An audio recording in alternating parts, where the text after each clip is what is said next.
লুমাজা কারা? কেন আল্লাহ তাআলা তাদের প্রতি কঠিন লানত করেছেন? এই বিষয়টি কুরআনুল মাজিদে এসেছে। আল্লাহ তাআলা নিজেই তাদের বিরুদ্ধে কঠিন হুঁশিয়ারি দিয়েছেন। আসসালামু আলাইকুম রাহমাতুল্লাহি ওয়া বারাকাতুহু। আজ কোরআনে বর্ণিত সূরা লুমাজা সম্পর্কে সংক্ষিপ্ত কিছু জানার চেষ্টা করব। ধ্বংস তাদের জন্য যারা প্রত্যেকে লুমাজা এবং হুমাজা। সূরা হুমাজা আয়াত ১। লুমাজা শব্দের অর্থ হল পেছনে গিয়ে দোষ খোঁজা, কটাক্ষ করা, খোঁচা মারা, ইশারা ইঙ্গিতে অপমান করা, চরিত্র হনন করা, মানুষের সম্মান নষ্ট করা। যারা আড়ালে বা ইশারাতে মানুষকে হেয় প্রতিপন্ন করে তারাই হচ্ছে প্রকৃত লুমাজা। হুমাজা আর লুমাজা শব্দের মধ্যে পার্থক্য এতটুকুই, হুমাজা যারা সামনাসামনি অপমান করে আর লুমাজা হচ্ছে যারা পেছন থেকে আঘাত করে বা পেছন থেকে অপমান করে। আল্লাহ তাআলা এই স্বভাবের মানুষের উপর প্রচণ্ড কঠোর এবং রাগান্বিত। কারণ তারা মানুষের সম্মান নষ্ট করে, সমাজে হিংসা ছড়ায়, অহংকার দেখায়, নিজেকে বড় প্রমাণ করতে অন্যকে ছোট করে, গীবত ও অপমানকে তুচ্ছ মনে করে। এই সবই কবিরা গুনাহ। আল্লাহ তাআলা বলেন তাদেরকে নিক্ষেপ করা হবে হুতমা নামক আগুনে। সূরা হুমাজাহ আয়াত নম্বর ৪। হুতমা এমন এক আগুন যেটা মানুষের শরীরের চামড়া ভেদ করে হৃদয়ের মধ্যে গিয়ে জ্বলতে থাকবে, কারণ তারা মানুষের হৃদয় জ্বালিয়েছিল, এই জন্য তাদের এমন শাস্তি। আজকের সমাজের লুমাজা আসলে কারা?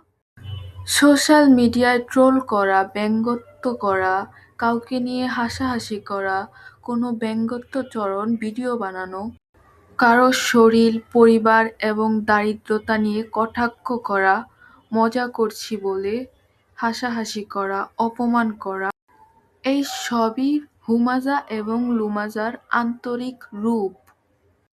যদিও লুমাজা শব্দ সরাসরি হাদিসে নেই, তবে এক মুসলিমের আরেক মুসলিমের জন্য রক্ত, সম্পদ ও সম্মান হারাম। সহিহ মুসলিম। এই অভ্যাস আমাদের মধ্যে কমবেশি সবার আছে। এটা শুধু অভ্যাস নয়, এটা মারাত্মক গুনাহ। আমরা যদি নিজেদেরকে প্রশ্ন করি আমরাও কি এই মারাত্মক অপরাধের সাথে জড়িত, তাহলে সত্যিই আমরা নিজেদের কাছে ধরা খেয়ে যাব। তাই আল্লাহর কাছে তাওবা করা উচিত এবং সতর্ক হওয়া উচিত যেন আমাদের দ্বারা এমন ঘৃণ্য কাজ আর না হয়। যেই মুখকে আমরা নিজেদের ভেবে অন্যের অপমান করছি, অন্যকে কটাক্ষ করছি, সেই মুখ কাল কিয়ামতের ময়দানে আমাদের বিপক্ষে গিয়ে দাঁড়াবে এবং আমাদের বিপক্ষে সাক্ষী দেবে।